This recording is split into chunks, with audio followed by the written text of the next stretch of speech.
Hi, this is a review of the A1 light table. It's on a stand which is a music stand of my own, which it sits on well. The first impressions, you can see I've actually still got the boxes and everything just behind me here. So this is first impressions, is I used to work for years on A1 and A0 drawing boards, but I confess after years of doing CAD and stuff like that and 3D graphics, I've forgotten how big A1 is. It's substantial. So it'll cover pretty much anything. I'm never going to want to frame something that's bigger than A0 that I've done, or bigger than A1. Now, why did I buy it? I like to do trace drawings from photographs and so forth of people, and I was doing this dog for someone, and I ran into an impasse on my A2 light table. Why did I say scanner? And that was in the darker areas. By the time you've got a decent art paper on top, there wasn't enough light coming through. So I was hoping this would be brighter and let me continue. And so it's proved to be. If I turn it on, this little control panel there, it has varying grades, and I'm going to turn it down first and you'll get what I'm talking about. So here you see all of the detail there is kind of lost, and I thought, oh, I don't know what to do. And I'd have a reference drawing, but I don't grid things up. I prefer to work directly through like this. It's a complete cheat, I know, but people like it. But now I'll turn the brightness up, and it goes bright, very bright. Now let's look at those areas again. You can see so much more detail. Look around the nose, look at that.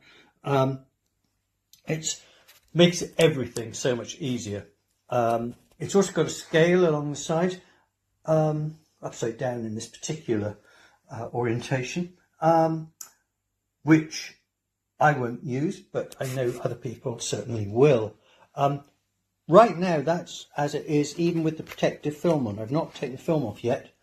So I'm thrilled, truthfully.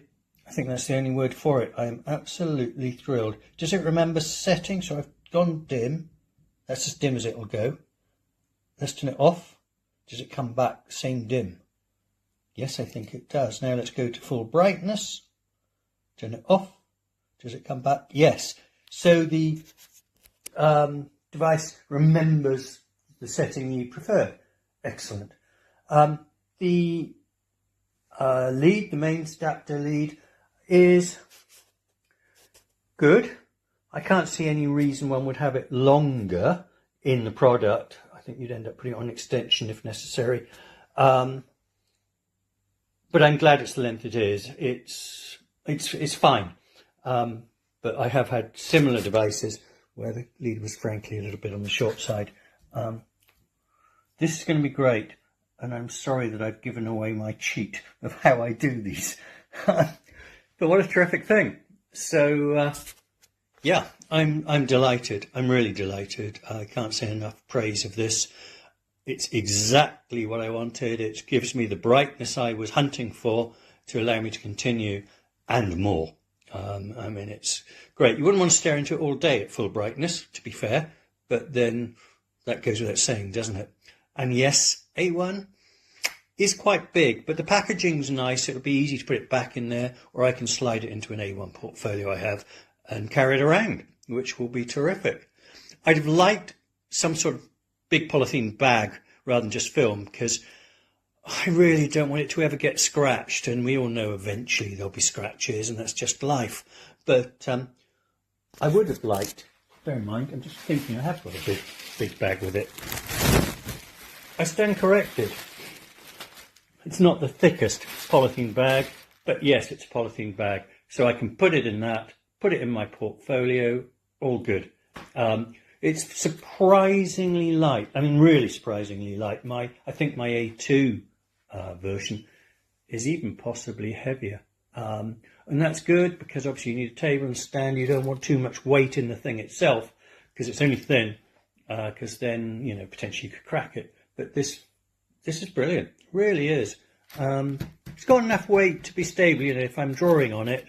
You know, I'm putting decent pressure on there, and I'm over the edge of the table, and it's not flipping up from the other side. I think they've nailed it. They've got it absolutely right.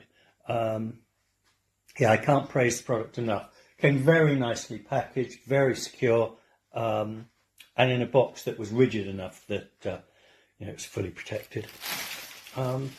Yeah, so all in all, I vote this, and what's the scores? 1 to 5 stars. Well, I think I have to give it 6. It's brilliant. It's completely brilliant. I'm chuffed to bits. Okay, here is the light pad. It's hooked up to USB. I got this cord. It's what, 2 feet long? That's the power button. 1, 2, 3, 4, 5. 5 different light settings.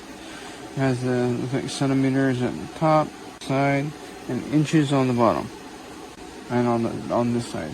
I'm probably going to use this for folding some stuff like origami. You can kind of see like the crease lines on it as you're folding. Yep, that's what I'm going to use it for. It lights up so you can see what's going on inside while you're doing it. But there's limits to what you can see through. You have more layers. Still, it's better than doing it in the dark. I can clearly see that line in there. I can see inside that layer from the inside.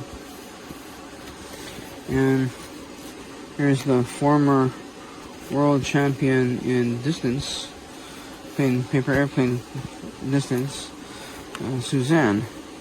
That was put together kind of hastily, but it works. Could not tell in this demonstration was, does it get hot? And no, it's not hot at all.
Before I had a light pad, and in just natural light or with a lamp on, there doesn't look like there's any, all of the beads look like they're in the place where they're supposed to be. When you put it on a light pad, it looks like a labyrinth. It shows you exactly where you have not placed them properly. But yeah, this is the best thing on earth. I'm super happy with my light pad, and I just absolutely would totally recommend it to everybody.